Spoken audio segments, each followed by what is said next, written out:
Hello বাচ্চো, welcome to Biohack NEET প্রস্তুতির জন্য বাংলা ইউটিউব চ্যানেল। তো আমরা biological classification chapter line by line পড়ছিলাম। তোমাদের দেখিয়ে দিই, আমরা কিন্তু এই পর্যন্ত কমপ্লিট করেছি। কিংডম মনেরা থেকে আমরা শুরু করব নেক্সট লেকচারে। তো যতদূর পড়াশোনা করেছি আমরা, তার মধ্যে কি ফিচার্স মানে কোন কোনগুলো খুব গুরুত্বপূর্ণ আজকের ভিডিওতে, সেইগুলো তোমাদের পয়েন্ট আউট করব। তোমরা যদি প্রথমেই দেখো, এই যে Aristotle was earliest to attempt a more scientific basis for classification, এই লাইনটা খুব গুরুত্বপূর্ণ। অ্যারিস্টটল প্রথম একটা সায়েন্টিফিক বেসিস অনুযায়ী ক্লাসিফিকেশনটা অ্যাটেম্পট করেছিল, করবার চেষ্টা করেছিল। পরের লাইনটা দেখো, এটাও গুরুত্বপূর্ণ। অ্যারিস্টটল শুধুমাত্র মরফোলজিক্যাল ক্যারেক্টার দেখেছিল, অন্য কোনো ক্যারেক্টার কিন্তু দেখেনি। অ্যারিস্টটলের পরে কে এসছে? লিনিয়াস। লিনিয়াস প্রথম two kingdom system of classification দিয়েছিল, সেটা ছিল প্লান্টি অ্যান্ড অ্যানিমেলিয়া। পরবর্তীকালে কি হয়েছে, আর যে ফিচার্সগুলো দেখা হয়েছে পরপর বলতে হবে। দেখো, cell structure, nature of world, mode of nutrition, habitat, method of reproduction and evolutionary relationship. এই কটা পর পর তোমাদের মনে রাখতে হবে, এটা কিন্তু খুব গুরুত্বপূর্ণ একটা পয়েন্ট। এইবার আরেকটা জিনিস তোমাদের দেখাই। দেখো, আমি আমার এনসিইআরটির পাশে ছোট করে লিখে রেখেছি, তোমরাও তোমাদের এনসিইআরটি গুলো এইভাবে রেডি করে নেবে। দেখো, প্রথমে কি রয়েছে? প্রথমে রয়েছে অ্যারিস্টটল। তিনি কি করেছিলেন? Divide plant and animal. তারপরে কি এলো? Two kingdom system. কে দিয়েছিল টু কিংডম? Carolus Linnaeus. কি বলেছিল? প্লান্ট এবং অ্যানিমাল। তারপর এলো three kingdom system. Three kingdom system কে দিয়েছিল? দিয়েছিল Ernst Haeckel. Add Protista. Two কিংডমের সাথে এক প্রোটিস্টা অ্যাড করে তিনি থ্রি কিংডম সিস্টেম দিলেন। এরপর এলো ফোর কিংডম সিস্টেম ক্লাসিফিকেশন। কে দিল? কোপল্যান্ড। কোপল্যান্ড কি করলো? মনেরাকে অ্যাড করলো। এরপর এলো five kingdom system of classification. কে দিয়েছিল? R H Whittaker. তিনি অ্যাড ফাঞ্জাই, ফাঞ্জাইকে অ্যাড করেছিলেন। এরপর সিক্স কিংডম সিস্টেম ক্লাসিফিকেশন, যেটা আমি আগেই বলেছিলাম যে মনেরাকে দুভাগে ভাগ করা হয়েছিল। মনেরা মানে মেনলি ব্যাকটেরিয়া গ্রুপ, তাকে দুভাগে ভাগ করা হয়েছিল, আরাকি ব্যাকটেরিয়া, ইউ ব্যাকটেরিয়া। আরাকি ব্যাকটেরিয়া যারা এক্সট্রিম কন্ডিশনে সার্ভাইভ করতে পারে, তাদের সেল ওয়ালের স্ট্রাকচারাল ডিফারেন্স রয়েছে ইউ ব্যাকটেরিয়ার থেকে, তো তারা আরাকি ব্যাকটেরিয়া। আর তারপরে রয়েছে ইউ ব্যাকটেরিয়া, এই যেটাকে বলে সিক্স কিংডম সিস্টেম ক্লাসিফিকেশন, সেটা দিয়েছিল কার্ল হুজ, এবং এটাকে বলে থ্রি ডোমেন।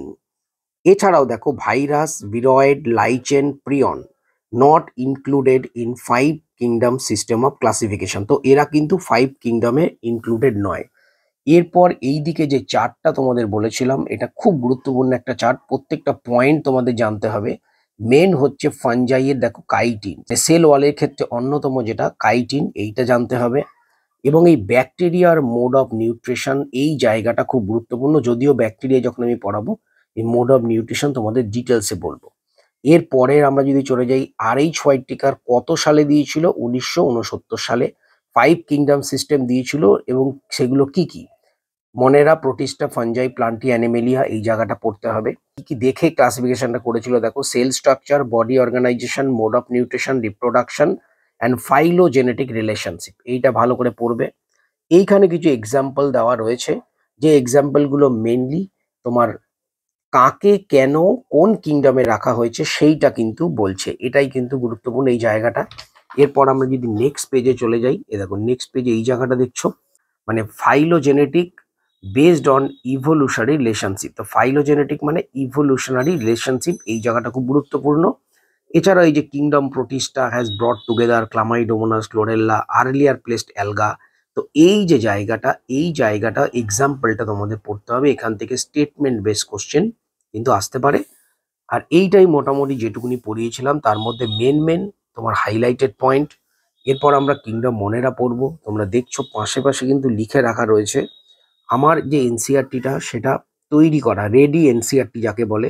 তোমরা তোমাদের এনসিইআরটি এইভাবে তৈরি করে নেবে। যারা ফ্রেশার্স রয়েছো, যারা নতুন রয়েছো, তারা কিন্তু বিভিন্ন যে হাইলাইটেড পয়েন্টগুলো এরকম পাশে ছোট ছোট করে লিখে নেবে। দেখছো, সব ধরনের আমি কিন্তু লিখে রেখেছি। এগুলো যখন পড়াবো তখন তোমাদের বলবো।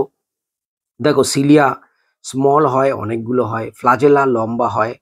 পিলি হেল্পস ইন কনজুগেশন, রিপ্রোডাকশনে হেল্প করে, এরম ভাবে লেখা রয়েছে, দেখেছো? দেখো, যদি ফ্লাজেলা থাকে তাকে বলে ট্রিকাস, যদি না থাকে তাকে বলে অ্যাট্রিকাস।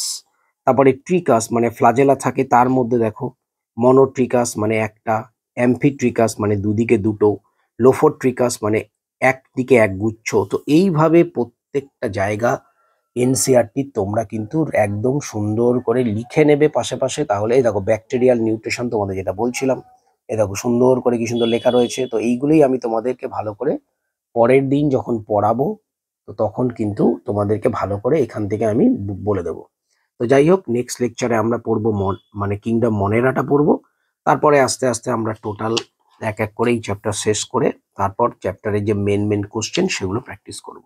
যাদের নতুন এনসিইআরটি রয়েছে তারা হাইলাইট করে নাও, এবং যখন পড়বে পুরো লাইন বাই লাইনই পড়তে হবে, কিন্তু এই জায়গাগুলো একটু বেশি গুরুত্ব দিয়ে পড়তে হবে। তো আজ এ পর্যন্তই, আবার দেখা হচ্ছে নেক্সট একটা নতুন লেকচারে। তো সবাই খুব ভালো থেকো, মন দিয়ে পড়াশোনা করো, চ্যানেলটা সাবস্ক্রাইব রাখো, নোটিফিকেশনটা অন রাখো নিট রিলেটেড যাবতীয় ইনফরমেশনের জন্য। টাটা।